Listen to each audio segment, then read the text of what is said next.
and welcome to this new episode of the French Academy podcast on French culture. Today, we are going to talk about the Palace of Versailles and all this in French. Are you ready? Let's go! Le château de Versailles, symbole de raffinement à la française, est l'un des monuments les plus visités du monde. Mais quelle est son origine et pourquoi a-t-il été construit?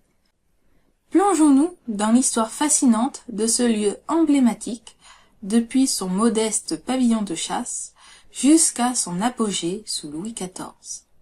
Au début du XVIIe siècle, Versailles n'était qu'un petit village entouré de forêts. C'est en 1623 que Louis XIII décide d'y construire un modeste pavillon de chasse, loin de l'agitation de Paris. Il apprécie ce lieu pour sa tranquillité et sa proximité avec la capitale. Entre 1632 et 1634, il fait agrandir le pavillon en un petit château, en briques et en pierre. Mais c'est son fils, Louis XIV, qui fait transformer Versailles en l'un des plus grands palais d'Europe. En 1661, après la mort de Mazarin, Louis XIV décide de faire de Versailles le centre du pouvoir royal.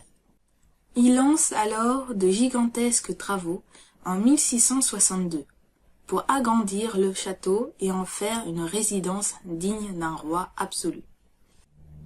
Les architectes sous Louis XIV ont été Louis Le Vau, puis François II d'Orbay, Jules Hardouin-Mansart et enfin Robert de Cotte. Le jardinier André Le Nôtre, créateur des jardins à la française. Le peintre décorateur Charles Lebrun, qui embellit les salons du château. En 1682, Louis XIV installe la cour et le gouvernement à Versailles, faisant du château le symbole de la monarchie absolue. Sous Louis XIV, le château devient le cœur du pouvoir politique et artistique en France. Le roi organise des réceptions somptueuses et des représentations théâtrales. Le chef-d'œuvre architectural, la célèbre galerie des Glaces, achevée en 1684, impressionne les visiteurs par ses 357 miroirs. Des jardins grandioses, Versailles possède des fontaines, des bosquets et des statues qui illustrent la grandeur du roi Soleil. Après la mort de Louis XIV, en 1715, Versailles connaît une période de gloire et d'abandon. Louis XV continue d'embellir le château, mais préfère vivre dans des espaces plus intimes. Louis XVI et Marie-Antoinette s'y installent, mais la Révolution française met fin à la monarchie et le château est vidé de son mobilier. En 1837, le roi Louis-Philippe inaugure la transformation de Versailles en musée, préservant ainsi ce chef-d'œuvre du patrimoine français. Classé au patrimoine mondial de l'UNESCO depuis 1979, le château de Versailles accueille chaque année plus de 8 millions de visiteurs. Il continue d'impressionner par sa grandeur et son histoire.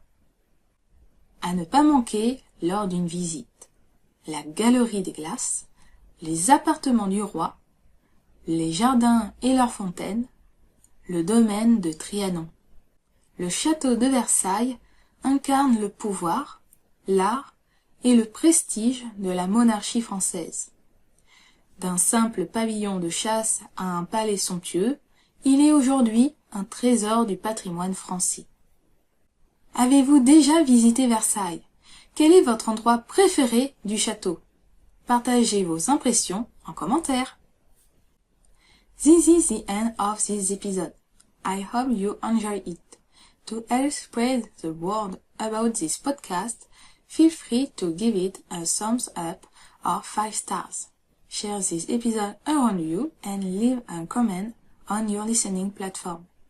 Find us on our podcast and our YouTube channel, The French Academy, and on our Instagram account, the.french.academy. french.academy.courses to learn even more about the French language and its culture. See you soon!